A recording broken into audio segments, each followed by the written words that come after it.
नमस्कार दोस्तों, स्वागत है आपका न्यूज वाले में। मैं रोशनी आज आपके लिए लेकर आई हूँ 10 मिनट में देश और दुनिया की 50 बड़ी खबरें जिन पर बनी रहेंगी आज सबकी नजरें। केजरीवाल की गिरफ्तारी पर आम आदमी पार्टी कार्यकर्ताओं का प्रदर्शन, कई वर्कर्स हिरासत में। आम आदमी पार्टी कार्यकर्ता पीएम आवास का घेराव करने निकले थे। पुलिस ने पीएम आवास के आसपास धारा 144 लागू की है।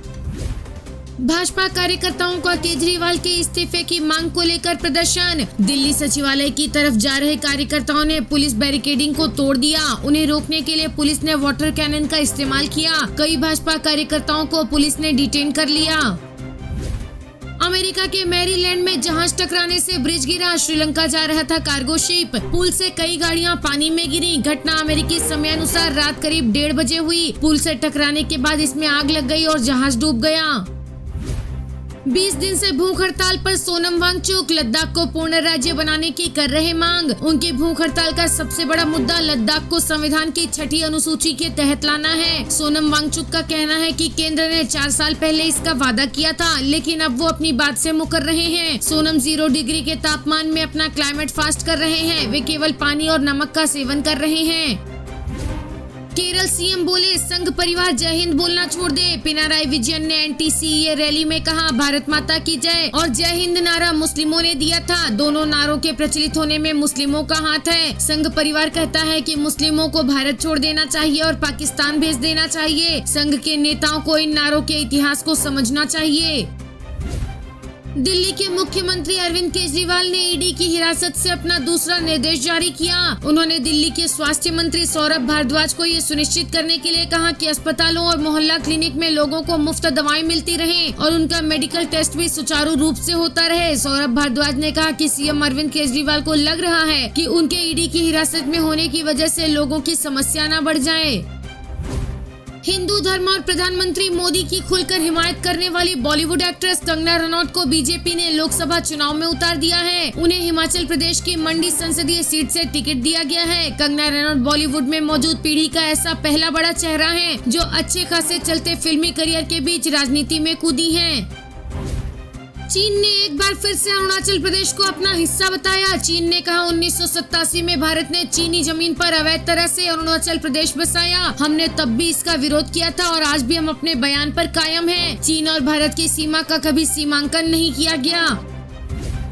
अपने लड़ाकू विमान बेचने को तैयार हुआ जापान। ऐसा पहली बार हुआ है जब जापान ने शांतिवादी सिद्धांतों को छोड़कर अपने लड़ाकू विमान बेचने की योजना को मंजूरी दी है। तमिलनाडु के मुख्यमंत्री एम.के. स्टालिन ने कहा कि लोगों का वोट तय करेगा कि राज्य का सम्मान करने वाला और तमिलों से नफरत न करने वाला कोई व्यक्ति प्रधानमंत्री बनेगा या नहीं। स्टालिन ने मतदाताओं से कहा आपका वोट मानवीय प्रधानमंत्री को चुनने के लिए है। ये आपके हाथ में है कि ऐसे व्यक्ति को प्रधानमंत्री बनाएं जो तमिलनाडु और तमिलों का सम्मान करता हो। इसके लिए प्रधानमंत्री नरेंद्र मोदी को चुनाव हारना होगा। अगर मोदी दोबारा प्रधानमंत्री बने तो नफरत के बीज बोकर भारत को बर्बाद कर देंगे। गाजा में सीज फायर का प्रस्ताव यूएनएससी में पास। पहली बार अमेरिका ने वीटो नहीं लगाया। नाराज नेतन्याहू ने रक्षा मंत्री का यूएस दौरा रद्द किया। इजराइल हमास में 5.5 महीने से जारी जंग के बीच पहली बार गाजा में युद्ध विराम के लिए संयुक्त राष्ट्र सुरक्षा परिषद यानी यूएनएससी में प्रस्ताव पारित हुआ है। संजय राउत ने कंगना रनौत को लेकर कहा कंगना का ऑफिस हमने नहीं तोड़ा था, बीएमसी ने तोड़ा था। मुंबई को पीओके कहेगा तो क्या मोदी जी को ये मंजूर होगा? कोई भी इसे स्वीकार नहीं करेगा। विध्वंस पूरी तरह से बीएमसी से संबंधित मामला था और इसका शिवसेना से संबंध नहीं था। राउत ने स्पष्ट किया कि उन्होंने कंगना रनौत को धमकी नहीं दी या दुर्व्यवहार नहीं किया। विदेश मंत्री एस जयशंकर बोले पाकिस्तान उद्योग की तरह आतंक का उत्पादन करता है। भारत का मूड अब आतंकियों को दरकिनार करने का नहीं है। भारत अब आतंक की समस्या को नजरअंदाज नहीं करेगा।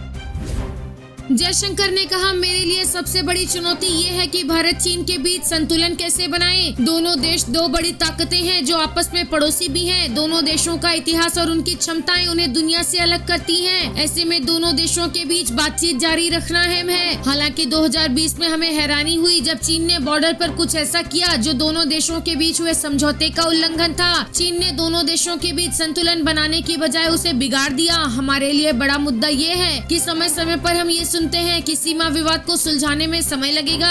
हम इस बात से सहमत हैं, लेकिन कम से कम तब तक बॉर्डर पर शांति तो ला सकते हैं। हम इसमें कामयाब भी हुए थे। 1975 से 2020 तक भारत चीन सीमा पर कोई मौत नहीं हुई। रक्षा मंत्री राजनाथ सिंह ने पाकिस्तान के कब्जे वाले कश्मीर पीओके के भारत में विलय होने का भरोसा जताया। उन्होंने कहा कि हमें हमला करके उस पर कब्जा करने की कोई जरूरत नहीं होगी, क्योंकि वहां ऐसे हालात बन रहे हैं कि पीओके के लोग खुद ही भारत में विलय की मांग कर रहे हैं। भारत ने आज तक दुनिया के किसी देश पर न आक्रमण किया, न किसी की एक इंच जमीन पर कब्जा किया। ये हमारा चरित्र है। मैं ये भी कहता हूँ कि पीओके हमारा था और हमारा है। मेरा विश्वास है कि पीओके खुद ही भारत में आ जाएगा। मनोज तिवारी ने कांग्रेस नेता सुप्रिया श्रीनेत पर हमला बोला। उन्होंने कहा, मुझे आश्चर्य है कि कांग्रेस महिलाओं और कलाकारों के प्रति ऐसी सोच रखती है। कांग्रेस पार्टी की नेता की ये सोच घिनौनी है। रियल और रियल लाइफ में अंतर है। रियल लाइफ में एक कलाकार को कई भूमिकाएं निभानी होंगी। बीजेपी भारत के कलाकारों और महिलाओं का सम्मान करती है।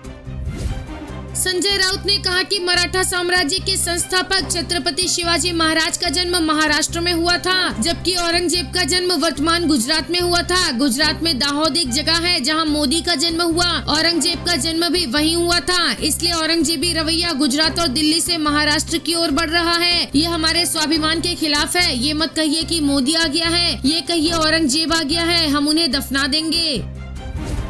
सुधांशु त्रिवेदी ने राउत पर पलटवार किया। उन्होंने कहा, शिवसेना यूबीटी उन लोगों के साथ खड़ी है जिन्होंने औरंगजेब का महिमा मंडन किया। देश के लोग ऐसे सभी हमलों का मुंह तोड़ जवाब देंगे। विपक्षी दल प्रधानमंत्री मोदी के प्रति जितनी नफरत दिखाएंगे उतना ही लोग उन पर प्यार बरसाएंगे और भाजपा एनडीए को आगामी लोकसभा चुनावों में 400 सीट का आंकड़ा पार करने में मदद करेंगे। आपको हमारा वीडियो पसंद आया हो तो लाइक, शेयर और सब्सक्राइब करना ना भूलें।